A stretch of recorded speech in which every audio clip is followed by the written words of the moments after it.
வணக்கம் சோழ நண்பர்களே. சனிப்பெயர்ச்சி பலன்கள். வாக்கிய பஞ்சாங்கத்தின்படி சனியானவர் மீன ராசியில் அடுத்த 2 வருட காலங்களுக்கு சஞ்சாரம் செய்துட்டு வரும். இந்த பஞ்சாங்க டிஃப்ரென்ஸ் வேரியேஷன்ஸ் எல்லாம் என்ன அப்படிங்கிறத ஏற்கனவே ஒரு வீடியோ போட்டிருக்கோம். போன தடவை திருக்கணிதப்படி சனிப்பெயர்ச்சி பலன்களையும் அதை எக்ஸ்பிளைன் பண்ணியிருக்கேன். தேவைப்படுறாங்க அதில் பார்த்துக்கோங்க.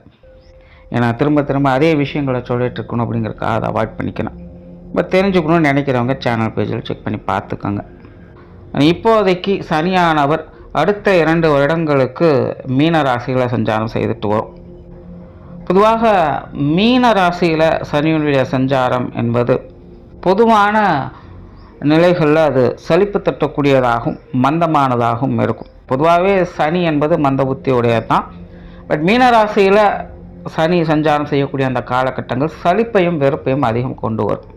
அதனால தான் பொதுவான வாழ்க்கையில் ஆல்ரெடி 1 வருட காலம் அப்படிங்கிறது எல்லாருக்குமே சலிப்பு தட்டக்கூடிய விஷயங்களாக இருந்து என்னதான் எல்லா விஷயங்களும் உங்களுக்கு அடுத்த நிலைகளுக்கு மாறி வந்தாலும் கூட சென்டர் ஆஃப் கிராவிட்டி அப்படிங்கிற மாதிரி திரும்ப வெறுப்பும் சலிப்பும் ஏதோ ஒரு வகையில் எல்லாருக்குள்ளேயும் நுழைஞ்சிருது. அதை அவாய்ட் பண்ணுற முடியறதில்ல, ஒதுக்கவும் முடியறதில்ல.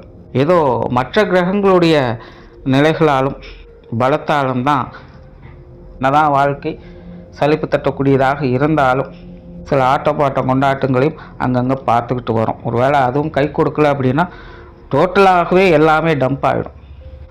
ஸோ மற்ற கிரகங்களுடைய நிலைகள் உண்மையிலே ஓரளவுக்கு எல்லாமே கை கொடுத்துட்டு வந்துட்டு தான் இருக்குது. அதுலேயும் இந்த 2026 குரு பேச்சு இருக்குது. இந்த குரு உச்சகதியும் அடைகிறாங்க. இங்கே சனியும் குருவும் நவபஞ்சம யோகத்தில் செயல்பட்டு வருவாங்க. இந்த யோகத்தினால சனியினுடைய இந்த மாதிரியான மந்த நிலைகள், சலிப்பு தட்டக்கூடிய விஷயங்கள் இதெல்லாமே கொஞ்சம் சரியாகும். அதனால தான் 2026 வருடம் அப்படிங்கிறது ஓரளவுக்கு நல்ல விஷயங்களை சொல்ல முடியுது. அதுலேயும் 2026 பிற்பகுதிகளும் சனியினுடைய 2027 முற்பகுதிகளும் சாதகமான நிலைகளில் வேலை செய்யும். அதுலேயும் 2026 வருடம் ஆரம்ப காலகட்டத்திலே பார்த்திங்கன்னா சனி தன்னுடைய சொந்த நட்சத்திரத்தில் உத்திரட்டாதி நட்சத்திரத்தில் சஞ்சாரம் செய்துட்டு வரும். ஸோ இதுவும் ஒரு ப்ளஸ்ஸாக தான் இருக்குது. அதனால் அந்த 2025 இருந்த மாதிரியான டிப்ரெஷன், டென்ஷன், பயம் போன்ற விஷயங்கள்லாம் இருக்காது. அது சனினால் அந்த தொந்தரவுகள் அப்படிங்கிற பெருமளவில் பாதிக்கப்படாது.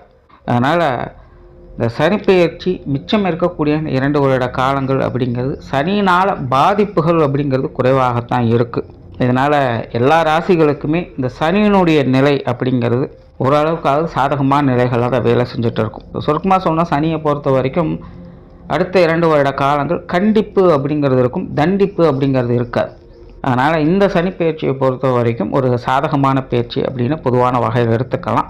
இயற்கை சார்ந்த விஷயங்களில் சனியினால் மழை வளம் அப்படிங்கிறது நல்லா இருக்கும். இந்த இம்போர்ட் எக்ஸ்போர்ட் சார்ந்த விஷயங்கள்லாம் 2025 ரொம்பவுமே பாதிக்கப்பட்டது.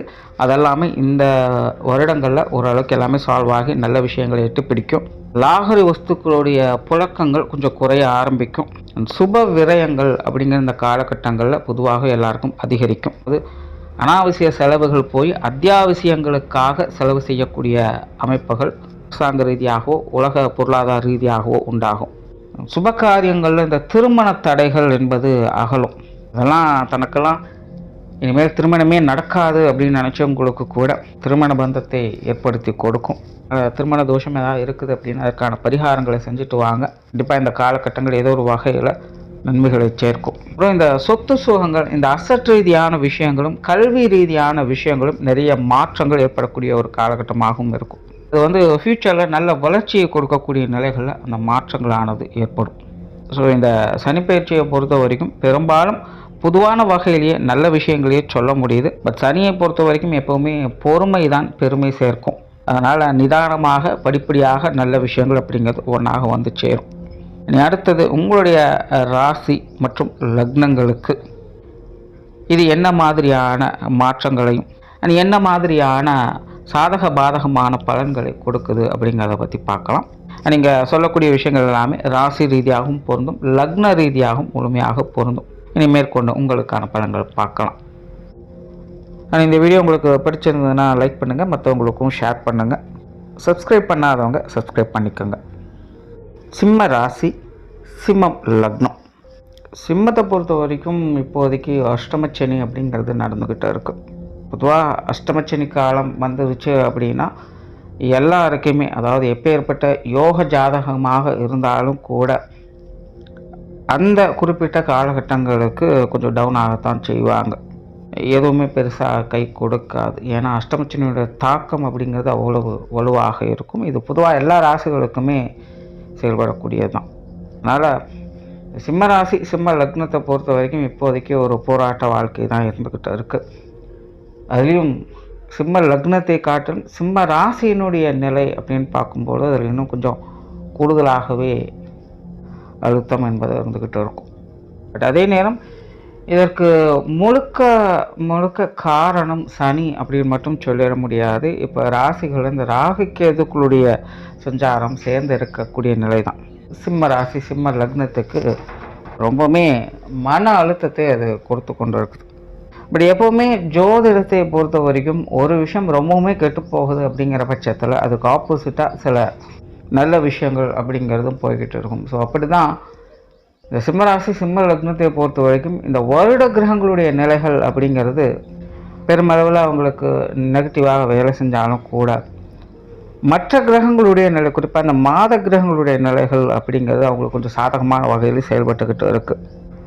அதனால் துன்பத்திலும் இன்பம் அப்படிங்கிற மாதிரி ஒரு சில நல்ல விஷயங்களை அவங்க அப்பப்போ பார்த்துக்கிட்டு வர்றாங்க. குறிப்பாக மற்றவங்க மூலமாக நிறைய கான்ட்ரவர்சியான விஷயங்களை பார்க்கக்கூடிய அவங்களே தான் மற்றவங்க மூலமாகவே சில நன்மைகளையும் அவங்க பார்த்துக்கிட்டு வர்றாங்க. யாரோ ஒருத்தங்க குறைச்சல் கொடுத்துக்கிட்டு இருக்கலாம், ஆகாதவங்களாக மாறிக்கிட்டு இருக்கலாம். ஆனால் எல்லாருமே அப்படி இருக்குமாங்கன்னு சொல்ல முடியாது. அவங்களை தவிர்த்த மற்றவங்களால் சில நன்மைகள் ஆதாயங்கள் அப்படிங்கிறதும் கிடைச்சிக்கிட்டு இருக்கும். அதாவது ராசி நிலைகளின் அடிப்படையில் இந்த சிம்மராசியை பொறுத்த வரைக்கும் உங்கள் மூலமாக மற்றவங்களுக்கு சகாயம் அப்படிங்கிறது ஏற்படும். அதனால் மற்றவர்கள் உங்களை தேடி வருவாங்க. ஸோ இது அவங்களுடைய சகாயங்களின் மூலமாக உங்களுக்கு சகாயங்கள் நன்மைகள் அப்படிங்கிறது கிடைச்சிக்கிட்டு இருக்கும். அதனால் இது தனித்த நிலையில் சிம்மராசி சிம்ம லக்னக்காரங்க அவங்களுடைய வாழ்க்கைக்கு சிரமங்களையும் சங்கடங்களையும் கொடுத்து கொண்டு இருக்குது. ஆனால் அதே நேரத்தில் மற்றவங்க மூலமாக சகாயங்களையும் ஆதாயங்களையும் அது ஏற்படுத்திக்கிட்டு இருக்கும். அதனால தான் பல பதிவுகளில் சிம்மராசி சிம்ம லக்னத்தை போதும் முடிஞ்ச அளவுக்கு மற்றவங்களுக்கு கொஞ்சம் அனுசரித்து போய்க்குங்க அப்படிங்கிறத சொல்லிகிட்டு இருப்போம். அதே நேரம் யாரையும் முழுமையாக நம்பவும் கூடாது அப்படிங்கிறது சிம்மராசிக்கு பொருந்தும். ஏன்னா அந்த ராகு கேதுக்களுடைய நிலை இருக்கும்பொழுது யாரையும் முழுசாக நம்ப முடியாது. ஆனால் தன்னுடைய சகாயம் வேண்டி வரக்கூடியவங்க கண்டிப்பாக உங்களை நாடி வரவே செய்வாங்க. அவங்கள பயன்படுத்திக்கங்க அப்படிங்கிறது தான் விஷயம்.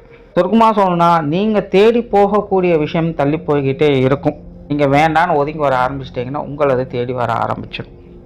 இப்படிப்பட்ட ஒரு சூழ்நிலைகள் தான் இந்த சிம்மராசி சிம்ம லக்னத்தை வழிநடத்திக்கிட்டு இருக்குது. அதனால் கெடுபலன்கள் அப்படிங்கிறதெல்லாம் முழுமையாக அங்கே சொல்ல முடியறதில்ல. தனித்த நிலையில் அவங்க கஷ்டப்பட்டு தான் இருக்காங்க. ஆனாலும் அவங்களுக்கு தேவையான சில முக்கியமான விஷயங்கள் காரியங்கள் கைகூடி வந்துக்கிட்டே தான் இருக்குது அப்படின்னு சொல்லலாம்.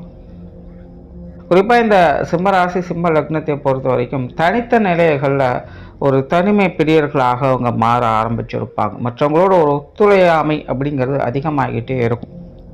நெருங்கி பழகியவர்கள் எல்லாமே கொஞ்சம் உதாசனப்படுத்திக்கிட்டே இருப்பாங்க. இந்த மாதிரியான விஷயங்கள் உங்களுக்கு கொஞ்சம் சங்கடத்தை ஏற்படுத்தும். ஆனால் புதிய நட்புகள் அப்படிங்கிறது அவங்களுக்கு கொஞ்சம் ஆறுதலாக அமைஞ்சுக்கிட்டு இருக்கும். அதனால் பொதுவாகவே மற்றவங்களுடைய பழக்க வழக்கங்கள் அப்படிங்கிறதையே பட்டும்படாமல் வச்சுக்கிறதுனால யார்கிட்டையும் எதை எக்ஸ்பெக்ட் பண்ணாதீங்க. ரொம்ப மேலோட்டமாக பழகிங்க, உங்களுக்கு ரொம்பவுமே சாலச்சிறந்தது. அது எந்த ஒரு விஷயமோ எந்த ஒரு வேலையாக இருந்தாலும் சரி, வேலை படிப்பு குடும்பம்னு எல்லாருக்கிட்டேயுமே அப்படியே பட்டும்படாமலும் இருந்துக்கிறது நல்லது. ரொம்ப ஓவர் அஃபெக்ஷன் ஆகிட்டாலோ ஒரு ரொம்ப எக்ஸ்பெக்டேஷன் வச்சுக்கிட்டாலோ அதெல்லாம் கொஞ்சம் சொதப்ப ஆரம்பிச்சிடும். ஏன்னா இந்த சனியினுடைய நிலை அப்படிங்கிறது அது ஒரு மாதிரியாக டல்லான தன்மைகளை ஏற்படுத்திக்கிட்டு இருக்கும். ஆனால் அந்த ராகுகேதுக்குள்ள நிலை ஒரு தெளிவான முடிவை எடுக்கும்னா குழப்பிட்டு இருக்கும். இக்கரைக்கு அக்கறை பச்சை அப்படிங்கிற மாதிரி தான் நம்ம ஒரு விஷயத்த முடிவு பண்ணுவோம், ஆனால் ஆப்போசிட்டில் அது வேறு மாதிரி போயிடும். நிஜம் என்ன அப்படிங்கிறத கண்ணில் காட்டாது. நம்மளாவே ஒரு யோகத்தில் ஏதாவது ஒரு விஷயங்களை செய்ய ஆரம்பிச்சிடும். சிம்மத்தை பொறுத்த வரைக்கும் இப்போதைய அந்த கிரக நிலைகளின்படி முழுக்க முழுக்க கண்ணை கட்டி காட்டில் விட்ட கதை தான். சும்மா ஜஸ்ட்டு இந்த ஒரு சுச்சுவேஷனை இமேஜின் பண்ணி பாருங்கள். ஒரு தெரியாத புரியாத காட்டில் உங்கள் கண்ணையும் கட்டி விட்டுட்டா எப்படி இருக்குமோ அப்படி தான் உங்களுடைய வாழ்க்கையின் நிலை அப்படிங்கிறது போய்கிட்டு இருக்கும். ஒவ்வொரு விஷயத்துலையும் அப்படி தான் ஸ்டெப் எடுத்து எடுத்து வச்சுட்டு வர்றீங்க. இதனால் உங்களுடைய கான்சியஸ்னஸ் அப்படிங்கிறது அதிகரிக்கும். நாளுக்கு நாள் உங்களுடைய உள்ளுணர்வை நீங்கள் முழுமையாக பலம் படுத்திட்டு வர்றீங்க அப்படின்னு சொல்லலாம். இந்த மாதிரியான ஒரு கட்டமைப்பு அப்படிங்கிறது யோக நிலைகளுக்கு சாலச் சிறந்தது. சந்நியாச நிலைகளை நோக்கி போகிறவங்க, மோட்சம் பெறுவதற்காக பல வழிகளை தேடி போகிறவங்களுக்கு இந்த மாதிரியான கால அமைப்பு அப்படிங்கிறது ரொம்ப ரொம்ப சிறப்பு. பட் இது நிதர்சன வாழ்க்கையில், யதார்த்த வாழ்க்கையில் இது அப்படியே ரிவர்ஸில் வேலை செய்யும். ஏன்னா நிதர்சன வாழ்க்கையை பொறுத்த வரைக்கும் இங்கே பொருளும் பற்றும் தான் எல்லாமே காரணமாக வேலை செஞ்சுக்கிட்டு இருக்கும். ஆனால் ஆன்மீக உலகத்தை பொறுத்த வரைக்கும் அது அப்படியே ரிவர்ஸ். அங்கே பற்றற்ற தன்மையும் பொருளற்ற தன்மையும் தான் வேணும். கிட்டத்தட்ட இப்போ அந்த சந்நியாச நிலைகளில் தான் இந்த ராசியும் லக்னம் வேலை செஞ்சுக்கிட்டு இருக்குது. அதனால் இப்போதைய நிலைகளில் இந்த ராசி லக்னத்துக்கும் ஆன்மீக பலம் அப்படிங்கிறது அதிகம். உங்களை நீங்களே அடையாளம் காண்பீங்க, உங்களை நீங்களே செதுக்கிக் கொள்வீங்க. உங்களுடைய உண்மையான பலம் என்ன, பலவீனம் என்ன அப்படிங்கிறதெல்லாம் இந்த காலகட்டங்களில் முழுமையாக உங்களுக்கு தெரிய ஆரம்பிச்சிடும். அடுத்தது நாம் இனி எதை நோக்கி போக போகிறோம் அப்படிங்கிறதுக்கான பாதையை பார்க்கக்கூடிய ஒரு காலகட்டமாக தான் இதெல்லாம் அமையுது. பொதுவாக இந்த சிம்மராசி சிம்ம லக்னத்தை பொறுத்த வரைக்கும் என்றைக்கும் சோர்ந்து போக மாட்டாங்க. எல்லாம் நன்மைக்கு அப்படிங்கிற மைண்ட் செட் உங்களுக்கு எப்போவுமே இருக்கும். ஆனால் அதனுடைய உண்மையான பலம் என்ன அப்படிங்கிறது தெரிஞ்சால் தான் அதை செயல்படுத்த முடியும். ஸோ அந்த பலத்தை தெரிந்து கொள்வதற்கான ஒரு காலகட்டம் தான் இது. ஸோ முழுக்க முழுக்க உங்களுடைய அனுபவ அறிவை பெருக்கிக் கொள்ளக்கூடுவதற்கான வாய்ப்புகள் இந்த காலகட்டங்களில் ஏற்பட்டு கொண்டே இருக்கும். தொழில், வேலை, உத்தியோகம் சார்ந்த விஷயங்கள் இந்த காலகட்டங்களில் ஓரளவுக்கு சாதகமாகவே இருக்குது. குறிப்பாக சுயதொழில் செய்யக்கூடியவங்களுக்கு ஒரு நல்ல காலகட்டம் அப்படின்னே சொல்லலாம். வேலை பார்க்கக்கூடியவங்களுக்கு கொஞ்சம் சிரமங்கள் இருக்கும். பட் அதுவும் பார்த்திங்கன்னா இந்த சனிப்பெயர்ச்சி, அது வாக்கியப்படி ஏற்படக்கூடிய இந்த சனிப்பெயர்ச்சியிலேருந்து பெருசாக ஸ்ட்ரகிள் அப்படிங்கிறது இருக்காது. ஓரளவுக்கு எல்லாத்தையும் மேனேஜ் பண்ணிப்பீங்க. தொழில், வேலை, உத்தியோகமாக நிறைய இடமாற்றங்கள் அப்படிங்கிறது ஏற்படும். அந்த இடமாற்றங்களை ஏற்றுக்கொள்ளுங்கள். அதனால் முன்னேற்றம் கிடைக்குமா அப்படிங்கிறது தெரியாது. பட் இப்போதைக்கு அந்த இடமாற்றம் அப்படிங்கிறது உங்களுக்கு தேவைப்படக்கூடியதாக இருக்கும். அதனால் வேலையில் ஏதாவது இடமாற்றங்கள் கிடைக்கிது அப்படின்னா அது தாராளமாக ஏற்றுக்கங்க. இப்போல் பொருளாதாரம் சம்மந்தப்பட்ட விஷயங்கள் கொஞ்சம் அழுத்தம் தரக்கூடிய நிலைகளில் இருக்குது. எவ்வளவு காசு வந்தாலும் ஏதோ ஒரு வகையில் காணாமல் போயிட்டே தான் இருக்கும். சேமிப்புகள் அப்படிங்கிறதே நினச்சி பார்க்க முடியாத நிலைகள் தான் சிம்மராசி சிம்ம லக்னக்காரங்களுக்கு போய்கிட்டு இருக்குது. பட் இந்த சனிப்பெயர்ச்சிக்கு பிறகு பார்த்திங்கன்னா சுப விரயங்கள் அப்படிங்கிறது அதிகமாகும். உங்களுடைய விரயங்களுக்கு ஏற்ப பண வரவுகள் அப்படிங்கிறதும் இருந்துக்கிட்டு இருக்கும். பொருளாதார ரீதியாக பெரிய அளவில் இல்லைனாலும் ஓரளவுக்காவது கொஞ்சம் சங்கடமில்லாத சூழ்நிலைகளை பார்க்க முடியும். சொத்து சுகங்கள், வாகன ரீதியான விஷயங்கள் ரொம்பவுமே சிறப்பான நிலைகளில் செயல்பட்டுக்கிட்டு இருக்குது. குறிப்பாக இந்த சிம்மராசி சிம்ம லக்னக்காரங்களுக்குள்ள அந்த வீடு, நிலபுலங்கள் சம்மந்தப்பட்ட விஷயங்களில், வாகன ரீதியான விஷயங்களில் சில சாதகமான மாற்றங்கள் அப்படிங்கிறது கண்டிப்பாக இருக்கும். ஒரு இடம், வீடு வாங்குவதானாலும் சரி, கொடுப்பதானாலும் சரி, இந்த காலகட்டங்கள் ரொம்பவே சிறப்பாக இருக்குது. பூர்வீக சொத்துக்கள் வகையில் ஒரு சுமூகமான மாற்றங்கள் அப்படிங்கிறது எப்போவுமே இருந்துக்கிட்டு இருக்கும். ஸோ சிம்மராசிக்காரங்களுக்கு ரொம்பவே சிறப்பான அமைப்புகள் அப்படின்னு பார்க்கும்பொழுது இந்த சொத்து சுகங்கள் வகையில் தான் சொல்லலாம். ஸோ இது சார்ந்த விஷயங்கள் எல்லாமே உங்களுக்கு ரொம்பவே நல்லபடியாக இருந்துகிட்ருக்கும். குடும்ப விஷயங்கள், காரியங்கள் ஓரளவுக்கு கட்டுப்பாட்டிலே இருக்குது. ஸோ மந்தமான சூழ்நிலைகள் தான், ஆனால் மோசமான நிலைகள் இல்லை. குறிப்பாக உங்களுடைய குடும்பத்தினுடைய சப்போர்ட் தான் இன்னும் உங்களை கொஞ்சம் ஸ்டெபிலைஸ் பண்ணிக்கிட்டு இருக்குது அப்படின்னு சொல்லலாம். இப்போ இந்த சனிப்பெயர்ச்சிக்கு அப்புறம் கூட இந்த குடும்ப நிலைகள் அப்படிங்கிறது கொஞ்சம் ஸ்டெபிலைஸ் ஆகும். சில நல்ல மாற்றங்கள் அப்படிங்கிறது குடும்பத்துக்குள்ளே ஏற்படும். குடும்ப உறவுகளுக்குள்ளும் ஒரு இறக்கமான சூழ்நிலைகளை பார்த்து வருவீங்க. திருமண அமைப்புகள், புத்திரபாக்கிய அமைப்புகள் ஒரு அளவான நிலைகளில் செயல்பட்டு வரும். சார்ந்த விஷயங்களில் கொஞ்சம் சிரமங்கள், அலைச்சல்கள் இருக்கத்தான் செய்யும். சில நேரங்களில் கொஞ்சம் முடிவெடுக்கிறது கஷ்டமாக இருக்கும். இந்த மாதிரி சின்ன சின்ன தொந்தரவுகள் இருக்கும். மாத கிரகங்களின் அடிப்படையில் சில நல்ல பலன்களை இந்த விஷயங்களும் நீங்கள் பார்த்துக்கிட்டு வருவீங்க. கணவன் மனைவி உறவுகள் கொஞ்சம் கான்ட்ரவர்சியாக தான் இருக்குது. இருந்தாலும் சமாளிக்கக்கூடிய தன்மைகளும் இருக்கிறதுனால முடிந்து போன விஷயங்கள், பழைய விஷயங்களை கிளறாமல் இருந்தீங்கனாலே கணவன் மனைவி உறவுகளில் சாதகமான நிலைகளை பார்க்க முடியும், தப்பிச்சுக்கலாம். மாணவர்களுக்கு கல்வி, வித்தை சம்பந்தப்பட்ட விஷயங்கள் ரொம்ப ரொம்ப சிறப்பாக இருக்குது. மாணவர் நிலைகள் உயரக்கூடிய ஒரு காலகட்டம் தான். பட் ஸ்டில் அந்த அஷ்டமச்சனி செயல்பட்டு இருக்கிறதுனால மாணவர்கள் அப்பப்போ கொஞ்சம் டிஸ்ட்ராக்ட் ஆவாங்க, சோர்ந்து போவாங்க. ஒரு இன்ட்ரெஸ்ட் அப்படிங்கிறது ஏற்படாது. அதனால் மாணவர்கள் இந்த விஷயங்களை கொஞ்சம் கரெக்ட் பண்ணிக்கோங்க. ஏன்னா சிம்மராசி சிம்ம லக்னத்தை பொறுத்த வரைக்கும் கிரகாதிபத்திய வகையிலும் சரி, ஸ்தான பலங்களின் அடிப்படையிலும் சரி, கல்வி வித்தைகளுக்கான நிலைகள் அப்படிங்கிறது ரொம்பவுமே சிறப்பான முறைகளில் செயல்பட்டு இருக்குது. குறிப்பாக இந்த இடமாற்றங்கள் போன்ற விஷயங்கள்லாம் மாணவர்களுக்கு ரொம்ப சிறப்பான வகையில் அமையும். நல்ல திருப்பங்களை பார்க்கக்கூடிய ஒரு காலகட்டமாகவே மாணவர்களுக்கு இது அமையுது. ஆனால் தனித்த நிலைகளில் மாணவர்கள் அவங்களுடைய இன்ட்ரெஸ்ட்டை கொஞ்சம் கோட்டை விட்டுடுவாங்க. அதில் மட்டும் கொஞ்சம் கவனம் செலுத்துங்க.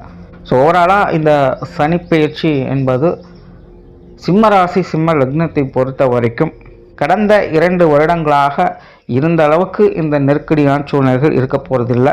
அடுத்த 2 வருடங்கள் அப்படிங்கிறது உங்களுடைய வாழ்க்கையில் சில நல்ல திருப்பங்கள் மூலமாக ஒரு சுமூகமான மாற்றங்களை பார்த்து வருவீங்க. உங்களுக்கான தனிப்பட்ட வாழ்க்கை நிலை, தனிப்பட்ட விஷயங்கள், காரியங்கள், முன்னேற்றங்கள் போன்ற விஷயங்களை மட்டும் கொஞ்சம் ஸ்ட்ரகிள் இருந்துக்கிட்டு தான் இருக்கும். அதில் மட்டும் அகலக்கால் வைக்காதீங்க, கொஞ்சம் நிதானமாகவே இருங்க. ஆனால் மற்ற விஷயங்கள் அப்படிங்கிறது எல்லாத்தையுமே சமாளித்து கொள்ளக்கூடிய நிலைகள் இருக்குது. நன்றி, வணக்கம், வாழ்க வளமுடன்.